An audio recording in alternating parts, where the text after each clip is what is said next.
It's The Blitz with Jason and Joe on 94.1 San Antonio's Sports Star.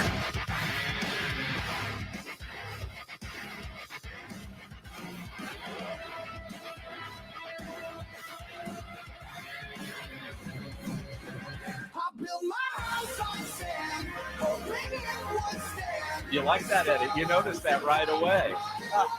It is The Blitz here on 94.1 San Antonio Sports Star. He is Joe Reinagel. I'm Jason Minix. It's a radio edit, a James Pledger special, but nothing more. Mark Vollelunga from the band Nothing More. I'd rather do that than butcher it, right? Oh, yeah. Especially with you sitting right here. Vollelunga. Yeah, there you sure. go. Boom. You just gotta Yeah. act. You gotta have the little summon pinch. your inner Italian. Yeah. Yes. Yes. Vollelunga. Yes. There I it got is. it. There it is. Vollelunga. See? There you go. Boom. Yeah, I get that once. Yeah, he'll forget it. In a Yeah. minute or so. Yeah, exactly how it is. You guys, what's cool is you're a San Antonio based band, right? You Reagan High School, you guys decided you wanted to be a rock band, right? Yeah, I mean, much earlier than that, even, which is crazy. It was like Johnny was in middle school and I was in high school, and that around that time we met, and it was just, oh man, there's nothing else I want to do but play in a band. Every weekend, it was like, okay, we're going over to each other's houses, having sleepovers and writing songs. Oh wow. Yeah, it was, and fast forward 20 years, and then here we are. So That's pretty how wild. did you learn how to? I mean, were you always interested in guitar or other instruments, or how did all that get started? Yeah, I sang a lot growing up, and I was in choir and joined like the San Antonio Men and Boys Choir and traveled and did that. And then that wasn't really cool, once you get to middle school and high school. So I wanted to play guitar.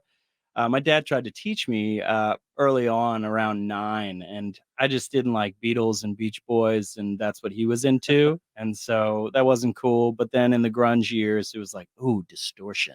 Electric guitar, weird sounds, and I fell in love. And music was always just something really special in my life, and something I excelled at. So I didn't know what was going to happen, how it was going to happen, but I knew that I wanted to dedicate my life to it. So yeah. Wow. And you look at the success of the band, nominated for a couple of 3 Grammys at this point, new record coming out. Yeah. And I'm curious because I think about, you were in Europe headlining a tour. You spent a lot of time in Europe. It seems like, and you spent a lot of time on the road. Like you just got back. Your summer is kind of light, but then you've got another headlining tour, which includes a stop in San Antonio. You're right. Yeah. I mean, when it's touring season, it's time to work. It's time to be gone. We've developed boundaries over the years. It's like, let's not be gone more than this unless it's like the most amazing opportunity ever, and we can't say no. Because we all have families and we got to balance those things. But it's, this is touring season. So it's time to go, right? Record comes out in a month, really pumped on it. And hometown show too. September 5th. September 5th. There you go. I think that's got to be pretty cool to come back. You're going to know a lot of people that are going to be there, and to be in your hometown and where it all began, and to play a show. It does feel really good. It was great actually on this last tour in April. We got to play Stubbs. We've always wanted to play Stubbs, headline the outdoor stage, and we had never done that. And as you know, well, maybe you don't remember, the weather was horrible, and it was like tornado warning and everything going to happen like right at that night. So we kept watching, and Live Nation was on with their meteorologist, and it's like, what are we gonna do here? Are we canceling? Are we postponing? We decided day of show to move the show 4 hours earlier. What? So doors were at, I think, 2 or 3, and we went on at 7. There were 6, like playing last. Anyway, my point being, it's like it was already sold out, and everybody was there day of. They got notified, and everybody freaking came. That's and it was awesome. amazing. Nice. And it did rain and whatnot, and we flew Eric from I Prevail down too. For the song House on Sand to make it special hometown show, even though we aren't from Austin. Austin's like I mean, you guys know. Sure. Yeah, Yeah, yeah, you're playing yeah, in yeah. Texas. You're getting it done now. Absolutely. Now, if I remember right, because it was raining, Yeah. I've got to give you some crap because I saw the video of you taking a pretty good spill in Austin, but you had another show where you hurt yourself falling on stage, but I've yet to see any video of a massive fall. You're getting too old, man. Balance an issue. What's going on? I mean, it happens. It's no Dave Grohl. I didn't walk off the stage, break my leg, but hopefully that doesn't happen. You know, falls happen to the best of us.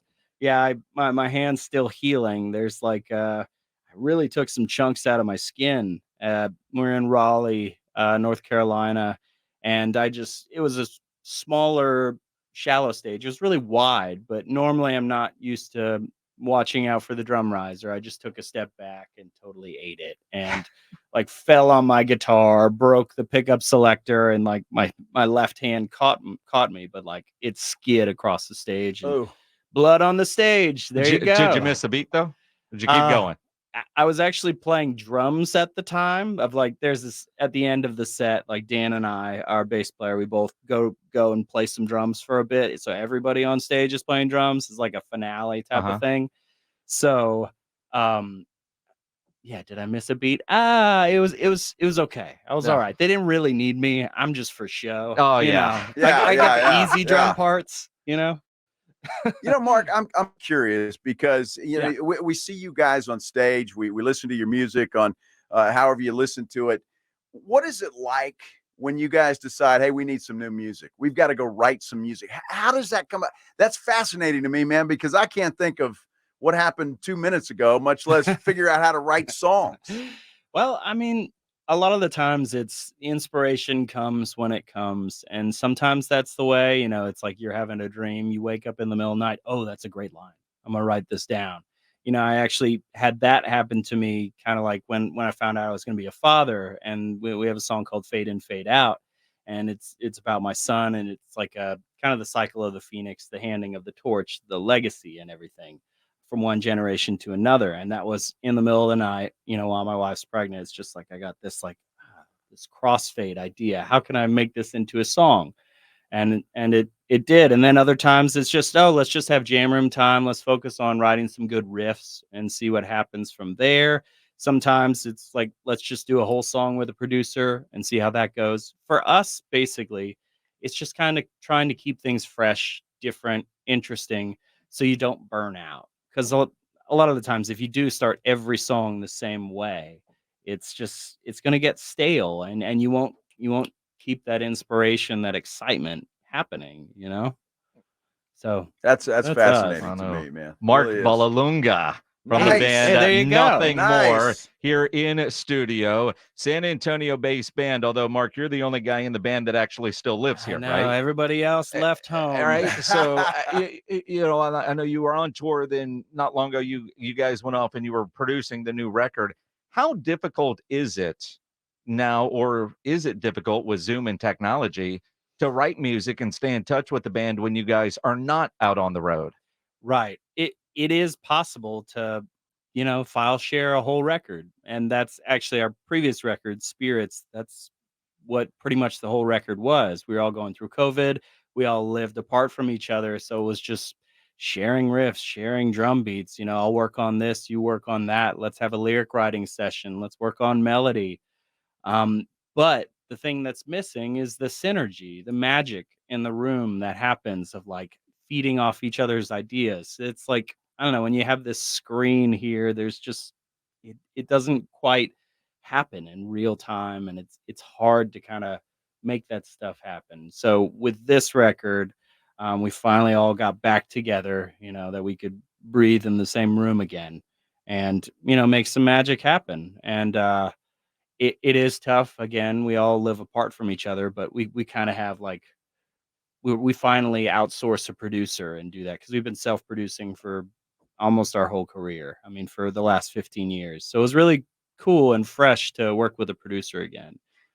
Did you notice, and as you guys have been playing and going higher on the ladder, so to speak, I mean, did it happen progressively, or was it something that you found out your popularity was an overnight thing, or how did that work?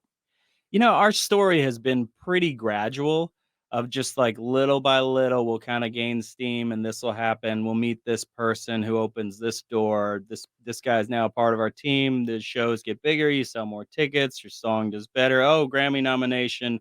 We do have little spikes, but our story has kind of been a gradual one, which honestly I'm thankful for because all the overnight success bands that you see, it's like they're up and then they're down and then they don't know how to live with each other or tour, or they make some horrible business decision because they're not used to it, or they don't have the right people in their camp, like really understanding what's best for the band, what's best for them as people. So I'm very grateful. Ours has been pretty gradual because we've been touring since 2005. So it's just about 20 years of touring now, Wow. which is Although wow. accommodations on your tours now are far better than they were back in the day. Now, Yes, they are. out of curiosity, because I mean, everybody wants to be a headliner, right? And you've Sure. got a headlining show coming up, but you also have opened for Godsmack, and you've got some shows coming up with those guys again. Yeah. In bigger arenas because it's Godsmack. Do you like being the opener on a big show like that, or do you like being the headliner on a smaller or playing smaller venues, however you phrase that in the music industry? Yeah. Yeah. I'm going to be neutral here and I'm going to say Paycheck is good either way, right? I- that's true. But sometimes it is great to just like hometown show, all right, represent the home team and all your friends or family there. You're closing the night out. It's a new, bigger venue or whatever it is, and it feels great. And then other times it's awesome to like, man, we can't sell out, 15,000, 20,000 seats or whatever, and everybody's here, and this is a great opportunity for us. It's like we're gonna kind of hit them with all the hits, in and out, and it's like leave them wanting more type of thing. Play a shorter set, play earlier before everybody's ears are fatigued. So it depends. But I will say, playing a festival at night, that's special because all the lights, you're outside. Other than how it affects your vocals, which always sucks, you always get dried out.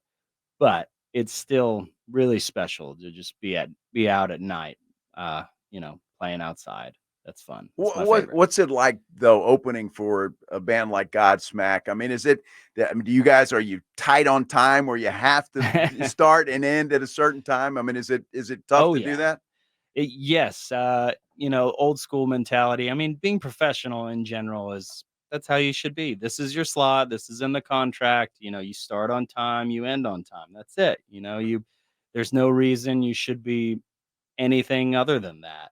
And lots of times, yeah, we've totally gone over. We've upset, this stage manager, that stage manager. They're yelling at us, or vice versa. I think the biggest thing to learn though is always, okay, how has our experience been? What do we want to do to the next generation, and how do we want to treat them? So we're a little more lenient on certain things, but I mean, you should be professional, and there's so much technology these days. It's like you should be able to time your set and figure it out. This things happen, stuff breaks. Technical difficulties, this and that. Sometimes you go over, and that's okay.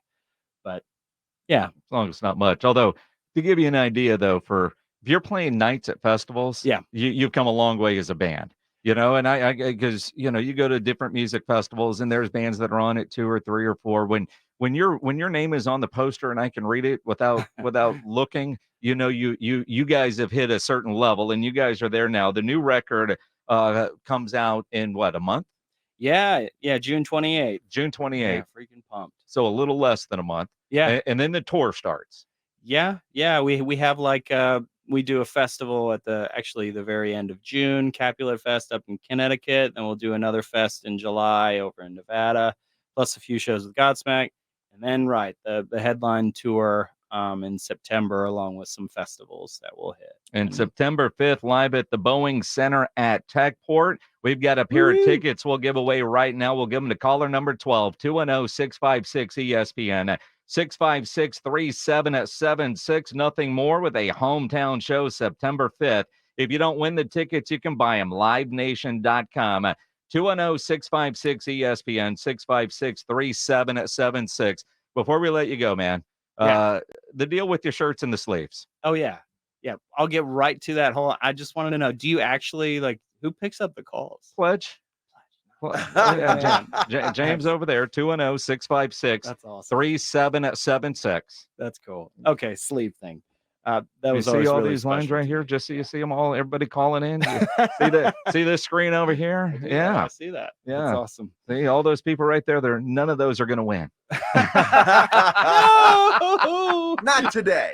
Yeah. Not today. Maybe later. Yeah. So the sleeve, I've been doing this for maybe 15 years or so. When we first started to actually, we started kind of branding each other for after the first year of touring to basically make a promise to each other to not give up and not go get a real job.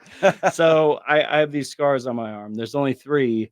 After 3 years of touring and three scars, there were only three of us left because other people had moved on with their life or it didn't work out. So, right, we would be at 15 or almost 20 scars right now. We decided three was symbolic. And to me, it's just a reminder of those years and that promise that we made to each other, as well as just kind of pushing the message of don't hide your scars. They really do make you who you are. So, yeah, I just Very do that cool. and cut a sleeve off. So you Very cut. So is it you or your wife Sarah that has to fix every shirt that you own? No, I wouldn't make her do that. And do something else to support me. No, I cut them all off myself. So Really? yeah, absolutely. Okay. You just get close to the seam and you just go for it. It's not too hard, After 10 shirts, you get pretty good, and I've done probably 1,000 or more now. You say these big so. rock stars, man. I figure you had those made and flown in from, some fancy place somewhere. Are you kidding? You go to this guy's house, it's like a brewery. You've got more beer in your house than most bars have. Some you brew yourself, but and including Miller Lite. But you've got every beer out there at your place. I mean, what can I say? I do like beer. I am a connoisseur, and my favorite thing to do is have a bottle share. Everyone brings like a big bomber, 25-ounce bottle or whatever, and you have 10 friends that are getting together, and it's like you just all share those beers, and it's enough. Yeah, nice. And the volume wise, it's like you don't feel like, oh, I just drank 10 beers.